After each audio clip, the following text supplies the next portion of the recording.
Welcome to Knowledge Up coaching classes for our next video lecture of heredity and evolution. आज के lecture में हम evolution के कुछ टॉपिक्स यहाँ कवर करने वाले हैं. Darwin's theory of natural selection, लमार्किज्म and speciation. सबसे पहले हम देखते हैं Darwin's theory of natural selection.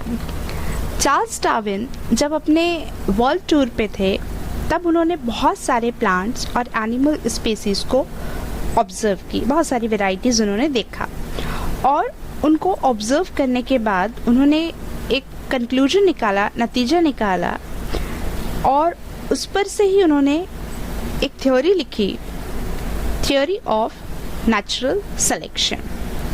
तो क्या है ये थ्योरी? हमने इससे पहले भी आपको बताए थे कि नेचर उसी को सेलेक्ट करता है जो सर्वाइवल मीन्स जिंदा रहने के काबिल है, जो सराउंडिंग के अकॉर्डिंग अपने आप को चेंज कर लेता है. वही लिविंग ऑर्गेनिज्म सरवाइव कर सकता है. तो यही है डार्विन की थ्योरी. देखिए यहाँ पर Charles Darwin had collected innumerable species of plant and animals. उन्होंने बहुत सारे जो प्लांट्स और एनिमल के जो स्पेसीज थे, वेराइटीज़ थे, उन्होंने कलेक्ट किए. And depending upon the observation of those species, और जब उन्होंने उस पर ऑब्जर्वेशन किया और उसी के अकॉर्डिंग उन्होंने पब्लिश किया, he publish the theory of natural selection which preaches the survival of fittest. वो प्रीचेस मतलब आदेश देता है, वो हमको मैसेज करता है कि थ्योरी ऑफ नेचुरल सिलेक्शन हमको क्या आदेश दे रहा है, क्या हमको मैसेज दे रहा है. Survival of fittest. Survival of fittest मतलब जो फिट है वही सर्वाइव कर सकता है. फिटेस्ट जो फिट है मतलब जो अकॉर्डिंग टू एनवायरनमेंट अपने आप को चेंज कर सकता है, वही सर्वाइव कर सकता है. For this purpose Darwin has published a book title origin of species.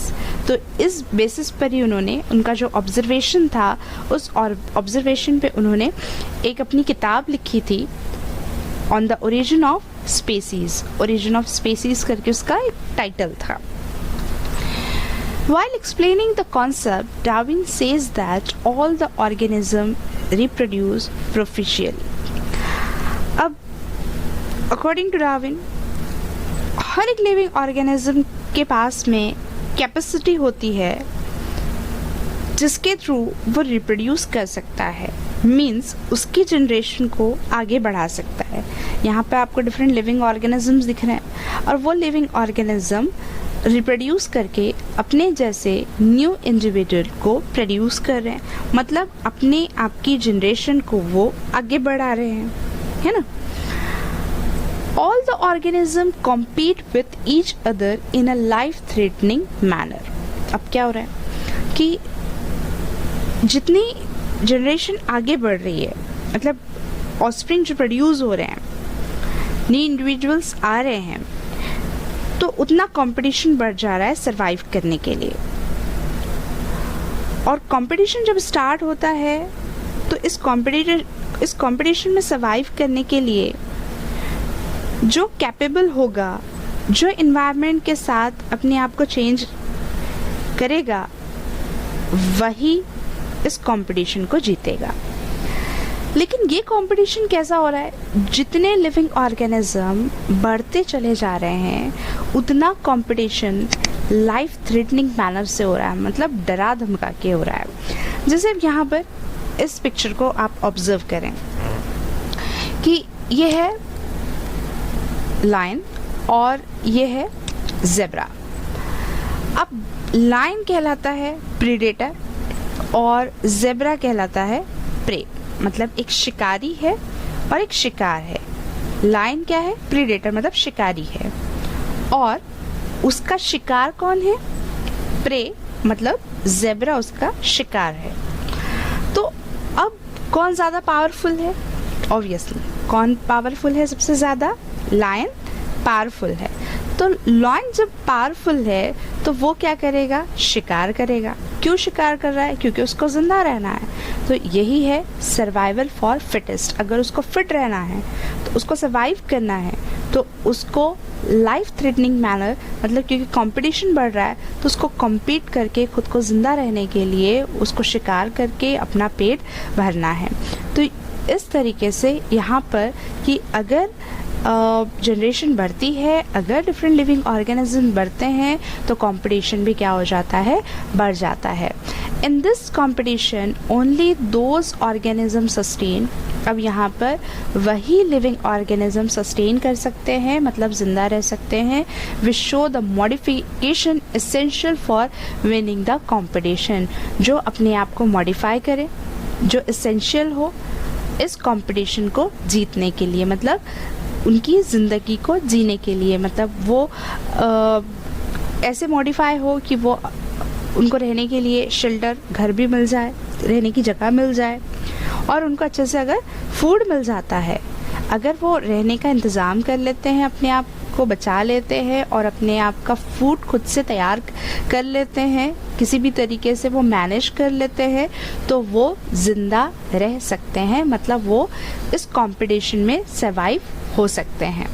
तो ये है डार्विन की theory. However, beside this, natural selection also play important role because nature select only those organisms which are fit to life and the rest perish. अब यहाँ पर कि nature का तो बहुत बड़ा रोल है, नेचर तो बहुत बड़ा रोल प्ले कर रहा है कि कोई भी लिविंग ऑर्गेनिज्म को सर्वाइव करने के लिए यहाँ पर फिट रहना ज़रूरी है, और वही है कि नेचर उसी को सेलेक्ट कर रहा है, because nature select only those organism which are fit to life, मतलब वो ज़िंदा रह रहा है कब, अगर वो फिट है तो वो लाइफ को जी रहा है, और अगर वो फिट नहीं हो रहा है, मतलब वो इन्वायरमेंट के अकॉर्डिंग खुद को चेंज नहीं कर रहा है, तो वो क्या हो जा रहा है, पेरिश हो जा रहा है, मतलब ख़त्म हो जा रहा है। Sustaining and selected organism can perform reproduction and thereby give rise to the new species with their own specific character। और जो सस्टेन हो रहा है, मतलब जो ज़िंदा रह रहा है, तो ज़िंदा रहेगा तो ही वो रिप्रोड्यूस करेगा, और रिप्रोड्यूस करेगा तो वो अपनी जनरेशन को आगे बढ़ाएगा। जाहिर सी बात है, अगर वो नेचर के अकॉर्डिंग खुद को ढाल ले रहा है, नेचर के अकॉर्डिंग वो खुद को ज़िंदा रखने के एबल हो जा रहा है, तो वो सरवाइव करेगा। तो अगर वो सरवाइव करता है तो वो रिप्रोड्यूस करेगा, और वो रिप्रोड्यूस करता है तो उसकी आने वाली जनरेशन में उसके कैरेक्टर जो है वो ट्रांसफ़र होते चले जाएंगे एक जनरेशन से दूसरे जनरेशन में। अब यहाँ पर देखें, उसी की हम यहाँ पे एक एग्जाम्पल लेते हैं। आपको ये एक इमेज नज़र आ रही है, इसमें ये जो पहला वाला ये एक यहाँ पर इमेज को ऑब्जर्व कर रहे हैं, ये तीनों में, कि ये जो एक लिविंग ऑर्गेनिज्म है, ये एक लिविंग ऑर्गेनिज्म है। ये लिविंग ऑर्गेनिज्म ने कोशिश किया कि ये जो ट्री है, ये ट्री के थ्रू अपने फूड को इनटेक किया जाए, क्योंकि उसके आसपास में, उसके सराउंडिंग में उसको खाने के लिए वही अवेलेबल था। लेकिन वो लिविंग ऑर्गेनिज्म क्या कह रहा है, आई कांट ईट, वो खा नहीं पा रहा है, I can't eat from this tree. ये जो ट्री है, ये ट्री से वो अपने फूड को इनटेक नहीं कर पा रहा है। अब वो नहीं कर रहा है तो वो भूख के मारे क्या हो गया, यहाँ पे वो मर जाएगा। अब उसी फूड को, उसी ट्री को एज अ फूड इनटेक कर सकता है ये एक दूसरे तरीके का लिविंग ऑर्गेनिज्म है। ये दूसरा लिविंग ऑर्गेनिज्म क्या कह रहा है, आई कैन ईट। ये क्या कह रहा है कि मैं ये खा सकता हूँ, I can eat from this tree. ये इस ट्री से अपने फूड को इनटेक कर ले रहा है। अब ये अगर इनटेक कर ले रहा है, मतलब ये अपना पेट भर ले रहा है, तो ये ज़िंदा रहेगा। ये जो पहला लिविंग ऑर्गेनिज्म था, ये खा नहीं सका उस फूड को, तो ये मर गया। और दूसरा लिविंग ऑर्गेनिज्म वही फूड को खा सकता है, मतलब उसके अंदर कैपेबिलिटी है कि वो फूड जो मिल रहा है उसको डाइजेस्ट कर ले रहा है, तो वो ज़िंदा रहेगा। और जब वो ज़िंदा रहेगा तो वो रिप्रोड्यूस करेगा, और रिप्रोड्यूस करेगा तो उनकी जनरेशन आगे बढ़ेगी, उनके नंबर ऑफ़ इंडिविजुअल जो है वो बढ़ते चले जाएंगे। इस तरीके से जो कैरेक्टर्स हैं, मतलब एक कैरेक्टर से अनदर कैरेक्टर्स में आएंगे और उनकी जो नंबर ऑफ़ स्पेसीज़ है वो बढ़ते चले जाएंगे। Darwin's theory of natural selection was widely accepted for long duration. बहुत टाइम तक के इसको नेचुरल सिलेक्शन की जो थ्योरी थी उसको एक्सेप्ट किया गया और ये एक सक्सेसफुल थ्योरी भी थी, लेकिन some objections were raised against the theory। लेकिन बहुत सारे यहाँ पे objections भी लिए गए कि इसके अगेंस्ट में कि सिर्फ नेचुरल सिलेक्शन ही रिस्पॉन्सिबल नहीं होता है इवोल्यूशन के लिए। सम ऑफ द मेन ऑब्जेक्शंस, अब यहाँ पर आपको कुछ ऑब्जेक्शंस नज़र आएंगे। जैसे फर्स्ट ऑब्जेक्शन है कि natural selection is not the only factor responsible for evolution. Evolution हुआ है, लेकिन एवोल्यूशन के लिए नेचुरल सिलेक्शन ही रिस्पॉन्सिबल नहीं है। There are various factors responsible for evolution. Evolution के लिए बहुत सारे फैक्टर्स जो हैं रिस्पॉन्सिबल है। जैसे हमने सेकेंड वीडियो लेक्चर में हेरिडिटी एंड एवोल्यूशन के पढ़ा था म्यूटेशनल थ्योरी। म्यूटेशन थ्योरी क्या कहती है कि sudden changes in genetic character, कि कभी कभी जो जीन में सडन चेंजेस आ जाते हैं उसकी वजह से कैरेक्टर्स में चेंजेस आ जाते हैं, तो वो थियोरी भी तो रिस्पॉन्सिबल है एवोल्यूशन के लिए। तो ऐसे ही बहुत सारे जो फैक्टर्स हैं वो रिस्पॉन्सिबल है एवोल्यूशन के लिए। नेचुरल सिलेक्शन ही एक ऐसा थियोरी नहीं है जो एवोल्यूशन की थियोरी के लिए रिस्पॉन्सिबल होगा। Darwin did not mention any explanation about useful and useless modification। अब डार्विन ने ये तो बता दिया कि ऑर्गेनिज्म में ये सारे मॉडिफिकेशंस होते हैं। ऑर्गेनिज्म में जो मॉडिफिकेशंस होते हैं which are responsible for survival of that organism, वही ऑर्गेनिज्म सर्वाइव कर सकता है। But what about the useless modification, मतलब वो लिविंग बॉडी में ऐसे चेंजेस या मॉडिफिकेशंस होते हैं जो यूजलेस हैं। अगर कोई लिविंग ऑर्गेनिज्म है और उसकी बॉडी में कुछ यूजलेस चेंजेस हो जाए, मतलब जो काम के नहीं हैं, तो फिर ऐसे चेंजेस का क्या? तो डार्विन ने इसके बारे में कोई भी एक्सप्लेनेशन नहीं दिया उसकी थ्योरी में। There is no explanation about slow changes and abrupt changes. और उसकी थ्योरी में ये भी नहीं पता था कि जो लिविंग ऑर्गेनिजम्स में जो चेंजेस होते हैं, किसी लिविंग ऑर्गेनिज्म में स्लो चेंजेस हो रहे हैं तो वो क्यों हो रहे हैं, किसी लिविंग ऑर्गेनिज्म में एब्रप्ट मतलब फास्ट चेंजेस हो रहे हैं, बहुत सडन चेंजेस हो जा रहे हैं, तो वो क्यों हो रहे हैं। तो उसकी थ्योरी में ये कुछ एक्सप्लेनेशन नहीं दिया हुआ था। तो ये कुछ ऑब्जेक्शंस हैं जो इस थ्योरी से रिलेटेड है। लेकिन irrespective of all these objections, लेकिन इतने objections के बावजूद भी Darwin's work on evolution has been a milestone। और इतने ऑब्जेक्शन के बावजूद भी डार्विन का जो वर्क था एवोल्यूशन के ऊपर में, तो वो बहुत इम्पॉर्टेंट था और वो माइलस्टोन भी साबित हुआ। मतलब एक बहुत इम्पॉर्टेंट और जो जिसने एवोल्यूशन की स्टडी में बहुत सारी हेल्प की, और आगे साइंटिस्ट ने यही थ्योरी की हेल्प से और भी आगे स्टडी करते गए, और जिसे हम कहते हैं मील का पत्थर साबित होना, मतलब कई सालों तक के जिसकी स्टडी करके एवोल्यूशन को हम सक्सेसफुली स्टडी कर पाए। तो डार्विन का जो कंट्रीब्यूशन था एवोल्यूशन की स्टडी पर, हम उसको इग्नोर नहीं कर सकते। नेक्स्ट थ्योरी है लमार्किज्म की। Gene baptised Lamarck propose that morphological changes occurring in living organisms are responsible for evolution। उन्होंने जो थ्योरी प्रपोज किए थे वो डिपेंड थी मॉर्फोलॉजिकल चेंजेस पे। मॉर्फोलॉजिकल चेंजेस जो हमने लास्ट लेक्चर में भी देखे थे, जिसमें लिविंग ऑर्गेनिज्म का स्ट्रक्चर या पर्टिकुलर फॉर्म के बारे में हम स्टडी करते हैं। जैसे कि हम डिफरेंट लिविंग ऑर्गेनिजम्स ले और उनके माउथ के शेप के बारे में स्टडी कर रहे हैं, तो वो कैरेक्टर क्या हुआ, मॉर्फोलॉजी। तो वो चेंजेस जो होते हैं, मॉर्फोलॉजिकल चेंजेस लिविंग ऑर्गेनिजम्स में, तो वो चेंजेस ही रिस्पॉन्सिबल हैं एवोल्यूशन के लिए। और जो मॉर्फोलॉजिकल चेंजेस होते हैं उनके पीछे रीज़न क्या है, and the reason behind those morphological changes is activities और लेजीनेस ऑफ दैट ऑर्गेनिज्म। वो पर्टिकुलर जो लिविंग ऑर्गेनिज्म है उसकी एक्टिविटीज़ और लेजीनेस जो है वो रिस्पॉन्सिबल है मॉर्फोलॉजिकल चेंजेस के लिए।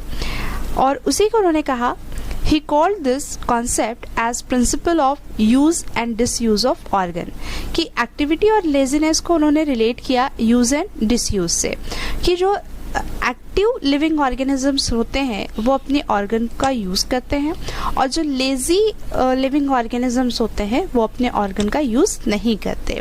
तो उसी पे उन्होंने अपने कॉन्सेप्ट को रखे थे। तो उसके कुछ डिफरेंट एग्जाम्पल्स हैं, यहाँ पर हम देखेंगे कि जो एग्जाम्पल है, he said that the neck of giraffe has become too long due to browsing on leaves of tall plants by extending their neck for several generation। ऐसा माना जाता है, और लमार्क ने जो स्टडी किए उसके अकॉर्डिंग कि जो जिराफ थे, जहाँ से उनका ओरिजिन हुआ था, जो एंसेस्टर थे, तो उनकी जो नेक थी वो बहुत शॉर्ट थी, शॉर्ट नेक थी। लेकिन जैसे जैसे जनरेशन आगे बढ़ते गई, वैसे वैसे जिराफ ने अपने आप को मॉडिफाइड करते गए, अपने आप में चेंजेस लेकर आते गए, कि वो जो टॉल प्लांट्स थे, वो टॉल प्लांट्स के लीव्स को खाने के लिए वो कोशिश कर रहे थे। और वो कोशिश उन्होंने इस तरीके से की कि अपने नेक को वो स्ट्रेच कर रहे थे, खींच रहे थे ऊपर की तरफ। तो उससे क्या हुआ कि उनकी जो कोशिश थी कि धीरे धीरे वो ऊपर की तरफ अपने नेक को स्ट्रेच कर रहे थे, तो उसकी वजह से, उनकी वो एक्टिविटी की वजह से उनकी जो नेक थी वो धीरे धीरे क्या हो गई, एलोंगेट होते गई, वो लंबी होते चले गई। तो फिर आज जो हमको जो जिराफ की जो नेक हमको लंबी नज़र आती है, तो वो इसलिए है क्योंकि उन्होंने अपने आप को मॉडिफाइड किया है। तो ये अकॉर्डिंग टू लमार्क्स इस तरीके का मॉडिफिकेशन हुआ है। अब ऐसे ही कुछ और एग्जाम्पल्स हैं कि similarly shoulder of the ironsmith have become very strong due to frequent hammering movement। जो आयरन स्मिथ होता है, लोहार होता है, उसका काम होता है कि वो लोहे को ठोक कर उसको शेप देता है। तो जो लोहार है वो, उसका जो काम होता है, उस काम की वजह से उसके जो शोल्डर्स के मसल्स होते हैं वो काफ़ी स्ट्रांग हो जाते हैं, क्योंकि वो रोज़ाना वो एक ही काम करता है, रोज़ाना वो फ्रीक्वेंटली हैमरिंग करता है, ठोकता है, जिसकी वजह से उसके शोल्डर्स स्ट्रांग हो जाते हैं, क्योंकि ये उसकी ये एक्टिविटी है, वो यूज़ कर रहा है अपने शोल्डर्स को, अपने आपकी जो एक्टिविटी है उसका यूज़ कर रहा है वो। उसी तरीके से जो बर्ड्स हैं, तो birds like ostrich and emu, यहाँ पे एग्जाम्पल दिया है ऑस्ट्रिच और इमू के।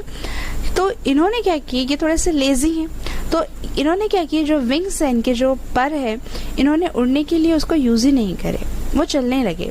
तो वो उसकी वजह से उनके जो विंग्स थे वो धीरे धीरे क्या हो गए, वीक हो गए। वीक क्यों हुए, क्योंकि उन्होंने यूज़ ही नहीं करे, वो कमज़ोर हो गए, और इस वजह से वो उड़ नहीं सकते। The wings of birds like ostrich and emu have become weak due to no use. उन्होंने अपने ऑर्गन का, अपने विंग्स का यूज़ नहीं करे तो वो वीक हो गए, तो इसलिए वो अब उड़ नहीं सकते। नेक्स्ट एग्जाम्पल है, legs of birds like swan and duck have become useful for swimming due to living in water। अब उसी तरीके से यहाँ पर नेक्स्ट एग्जाम्पल है कि जो बर्ड्स होते हैं, जैसे कि स्वैन एंड डक, यहाँ पे एग्जाम्पल है, ये स्वैन है और ये डक है। इन्होंने अपने पैरों का यूज़ किए, और वो यूज़ इस तरीके से किए कि वो चलने के साथ साथ में वो स्विमिंग भी कर सकते हैं तो वो यूज़फुल हो गए। तो उन्होंने अपने आप को मॉडिफाइड किए, अपने लेग्स का यूज़ उन्होंने स्विमिंग के लिए भी किए हैं। इसलिए डक एंड स्वैन जो है वो पानी में तैर सकते हैं। स्नेक को कहा जाता है कि वो लेज़ी एनिमल है, तो लेज़ी होने की वजह से वो जनरली अपने बिल में, मतलब जो मिट्टी के अंदर वो गड्ढे बनाकर वो उसके अंदर घुसा हुआ होता है, तो वो कई देर तक के वो एक ही पोजीशन में पड़ा होता है, इतना लेज़ी है।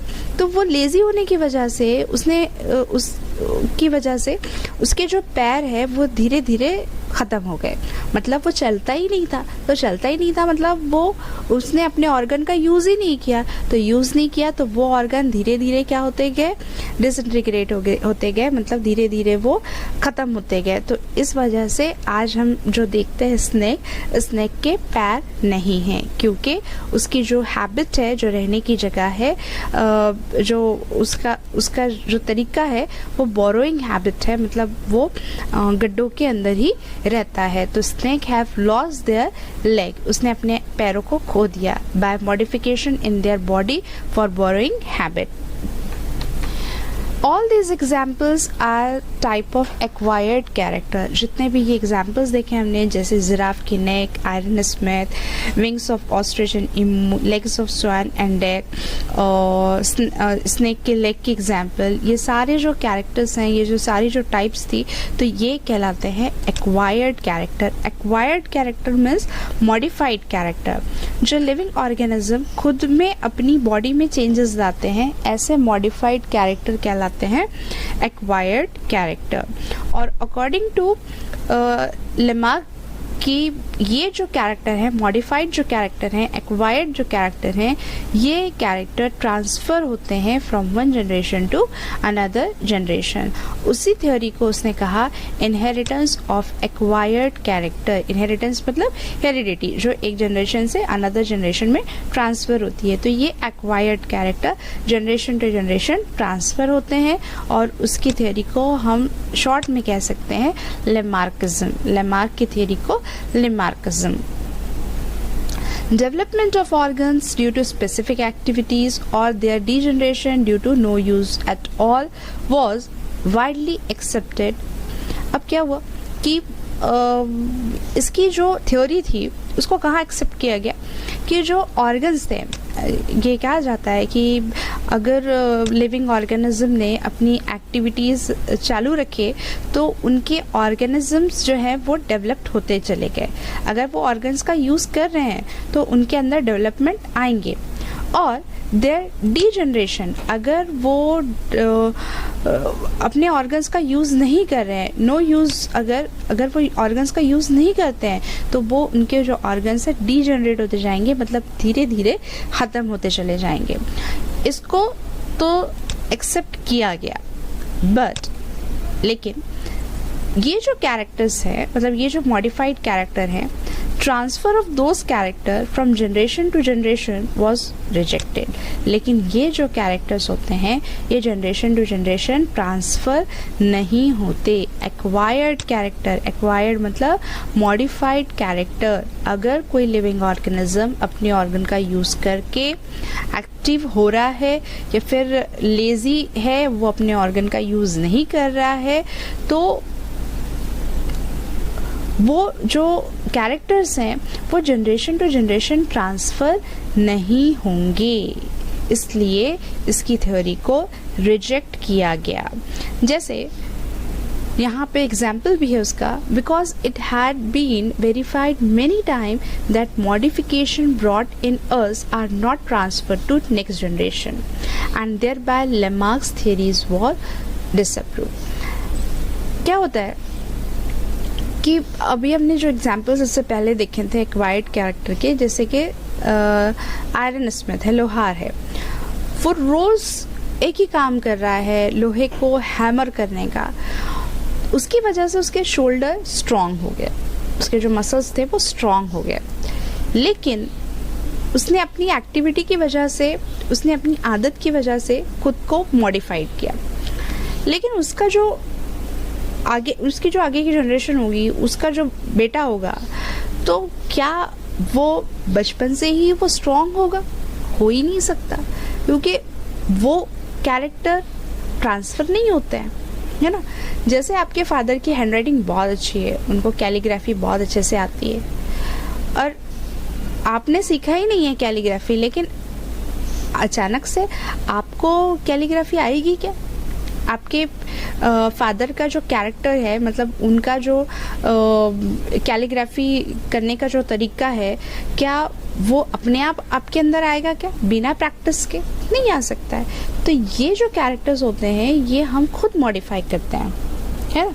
मतलब हमारी प्रैक्टिस की वजह से ये हमारे अंदर कैरेक्टर्स जो है वो डेवलप्ड होते हैं, ये हमारी खुद में चेंजेस होते हैं। तो ये जो कैरेक्टर्स हैं, ये जनरेशन टू जनरेशन ट्रांसफ़र नहीं होते। तो जो characters generation to generation transfer होते हैं, वो जीन्स होते हैं, जीन ट्रांसफ़र करते हैं। मॉडिफाइड कैरेक्टर ट्रांसफ़र नहीं होते। इस वजह से ये थ्योरी को डिस्प्रूव्ड किया गया, मतलब यहाँ पर इसको रिजेक्ट किया गया। नेक्स्ट है स्पेसिएशन। स्पेसीज मतलब होता है ग्रुप ऑफ इंडिविजुअल, मतलब एक पर्टिकुलर लिविंग ऑर्गेनिज्म के ग्रुप को कहते हैं। जैसे पूरे वर्ल्ड में जो ह्यूमन बीइंग है वो एक लिविंग ऑर्गेनिज्म है, तो उनका एक ग्रुप है, तो वो एक स्पेसीज हो गए। मतलब पूरे ह्यूमन बीइंग जो है पूरे वर्ल्ड के, तो उनकी एक स्पेसीज हो गई, है ना। तो स्पेसिएशन मतलब ग्रुप ऑफ इंडिविजुअल, पर्टिकुलर एक लिविंग ऑर्गेनिज्म के ग्रुप को हम स्पेसीज कहते हैं। Formation of new species of plants and animal is the effect of evolution. अब क्या हुआ कि जो नए नए प्लांट्स और नए एनिमल्स का ओरिजिन हुआ, न्यू स्पेसीज जो आए, तो उसी की वजह से एवोल्यूशन हुआ।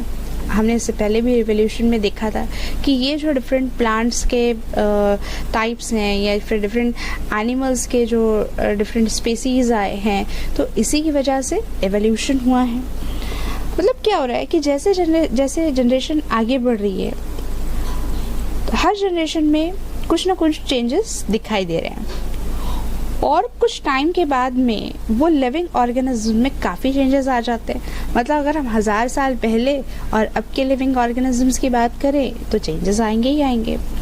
Because of this changes new species are form, और ये जो चेंजेस होते होते नई चीज़ें ओरिजिन हो जा रही हैं, नई चीज़ें डेवलप हो जा रही हैं। तो एवोल्यूशन होता है, चेंजेस आते हैं, जिसके रिजल्ट में क्या होता है, न्यू स्पेसीज आ जाती है। Species is the group of organism, एक ही पर्टिकुलर टाइप के लिविंग ऑर्गेनिज्म को ही हम क्या कहते हैं, एक स्पेसीज कहते हैं। अब ये जो स्पेसीज होती हैं, जो ग्रुप ऑफ ऑर्गेनिज्म होते हैं, दैट कैन प्रोड्यूस, वो अपने आप को प्रोड्यूस करेंगे, मतलब fertile individual through natural reproduction, उनका रिप्रोडक्शन होगा और वो अपने जैसे इंडिविजुअल को प्रोड्यूस करेंगे, और ये एक नेचुरल फिनोमेनन है, ये नेचुरल रिप्रोडक्शन के थ्रू होता है। Each species grows in a specific geographical condition. Their food, habitat, reproductive ability and period is different. Her living organisms जो हैं उनका एक जोग्राफिकल कंडीशंस होती हैं, हर एक की उनका फूड अलग होता है, उनके हैबिटेट जो रहने की जगह होती है वो अलग अलग होती है, रिप्रोडक्टिव एबिलिटी अलग है, टाइम पीरियड अलग लगता है। सब लिविंग ऑर्गेनिज्म का अपना एक स्पेसिफिक उनकी कंडीशन होती है। However, genetic variation is responsible for formation of new species from earlier one। और ये हमको तो पता ही है कि जो जेनेटिक वेरिएशंस आते हैं, मतलब जो एक जनरेशन से अनदर जनरेशन में जो चेंजेस आते हैं, तो वो चेंजेस ही रिस्पॉन्सिबल है न्यू स्पेसीज के लिए, जो हमने हेरिडिटी में देखा था। Besides, geographical and reproductive changes are also responsible. Similarly, geographical और reproductive isolation also leads to speciation। अब ये सारे कैरेक्टर्स के बाद में और कुछ जो टॉपिक्स है, जैसे कि geographical and reproductive changes, और वो क्यों होते हैं? बिकॉज ऑफ यहाँ पर कुछ कंडीशंस दी हैं, हम इसको अच्छे से समझेंगे। आइसोलेशन, पहले क्या होता है आइसोलेशन? आइसोलेशन मतलब अलग अलग होना। ज्योग्राफिकल आइसोलेशन और रिप्रोडक्टिव आइसोलेशन कैसे होता है यहाँ पे देखेंगे। अब देखो यहाँ पर एक एग्जाम्पल दिया हुआ है, ये आपको ये जो दिखाई दे रहा है ये है बीटल। ये जो इंसेक्ट का जो नेम है ये है बीटल। तो ओरिजिनल जो है कई साल पहले ये बीटल की इस तरीके से पॉपुलेशन हुआ करती थी। अब अचानक से ज्योग्राफिकल चेंजेस हुए। ज्योग्राफिकल चेंजेस क्यों होते हैं? क्योंकि कई बार ऐसा, ये भी एक नेचर में चेंजेस होने की वजह से, कि जैसे रिवर है तो रिवर ने अपनी एक पोजीशन उसकी बहाव की चेंज कर दिया अचानक से। जो डायरेक्शन है चेंज हो गया। अगर डायरेक्शन चेंज हो जाए मतलब एक उसका एक जो इस तरीके से वो अपनी लोकेशन को चेंज कर दे, बहाव को चेंज कर दे, होता है रिवर की जो फ्लो है वो उसके जो फाटे होते हैं वो अलग अलग तरीके से अलग अलग डायरेक्शन में चले जाते हैं। तो इस तरीके से कि नेचर का एक फिनोमिनन है कि किसी वजह से जो ज्योग्राफिकल चेंजेस आ जाएं, अगर यहाँ से बीच से एक रिवर का एक पार्ट बीच में से चला जाए तो क्या होगा कि ये जो पॉपुलेशन थी ये पॉपुलेशन ये डिवाइड हो गई, ये दो हिस्सों में डिवाइड हो गई। अब ये जब डिवाइड हो गई तो ये जो दो सर्कल आपको नजर आ रहे हैं, तो ये ऊपर का जो पोर्शन था इन्होंने अपने तरीके से रिप्रोडक्शन करना शुरू कर दिए, मतलब अपनी जनरेशन को चलाना शुरू कर दिए। और ये जो नीचे का पोर्शन था इन्होंने अपनी जनरेशन आगे रिप्रोड्यूस करना शुरू कर दिए और पॉपुलेशन यहाँ पे जो है वो इंक्रीज होते चलेगी। और ऐसा कई सालों तक के चलता रहा। अब इतने सालों में इनके अंदर जेनेटिक चेंजेस आ गए, यहाँ पर इनमें जेनेटिक चेंजेस आ गए। फिर ये जो दूसरा एक पार्ट है, जो दूसरा कंडीशन है, तो इनमें भी कुछ जेनेटिक चेंजेस आ गए, क्योंकि जैसे जैसे टाइम पीरियड आगे बढ़ता है तो जेनेटिक वेरिएशंस आते जाते हैं, हमने हेरिडिटी में पढ़ा है। तो यहाँ पर इनकी पॉपुलेशन में मतलब इनके जेनेटिक बिहेवियर में चेंजेस आ गए, फिर इनके भी जेनेटिक बिहेवियर में चेंजेस आ गए। लेकिन कुछ सालों के बाद में जो रिवर थी वो ड्राई अप हो गई, मतलब सूख गई। अब रिवर सूख गई तो अब यहाँ पर ये फिर से ये डिफरेंट जो यहाँ पर स्प्लिट अप हो चुका था, डिफरेंट पॉपुलेशन थी, वो एक जगह पे आ गई। अब एक जगह पे आ गई तो यहाँ पे इंटर ब्रीडिंग होंगी, मतलब ये आपस में क्रॉस करेंगे और फिर रिप्रोडक्शन में पार्टिसिपेट करेंगे। तो यहाँ पे क्या होगा कि जो चेंजेस आ जाएंगे, उनके जेनेटिक जो बिहेवियर है उनमें चेंज आ जाएगा और ये आपस में इंटरब्रीडिंग करके जो एक नया इंडिविजुअल प्रोड्यूस होगा तो उसमें चेंज हमको देखने को मिलेगा, मतलब न्यू स्पेसीज यहाँ पे तैयार हो जाएगी। तो इसे कहते हैं geographical and reproductive isolation. Geographically isolation हुआ, अलग अलग हुए, रिप्रोडक्टिव आइसोलेशन हुआ, रिप्रोडक्शन अलग अलग हुआ, और इसके नतीजे में क्या मिला हमको, एक न्यू स्पेसीज मिली, लीड्स टू स्पेसिएशन। यहाँ पर भी ये वाला जो है आपको ये दूसरा लिविंग ऑर्गेनिज्म है उसका भी सेम ऐसे ही होगा कि जो रिवर है या फिर कभी होता है कि माउंटेन अचानक से जो पहाड़ हैं वो घसर जाते हैं, लैंडस्केपिंग वगैरह भी दूसरे कुछ और भी फिजिकल बैरियर आ जाता है, उसकी वजह से स्पेसिएशन जो नए नए स्पेसीज जनरेट हो जाते हैं। तो अब हमारा लास्ट जो टॉपिक बचा है इस यूनिट का वो है ह्यूमन एवोल्यूशन, जो हम नेक्स्ट लेक्चर में देखने वाले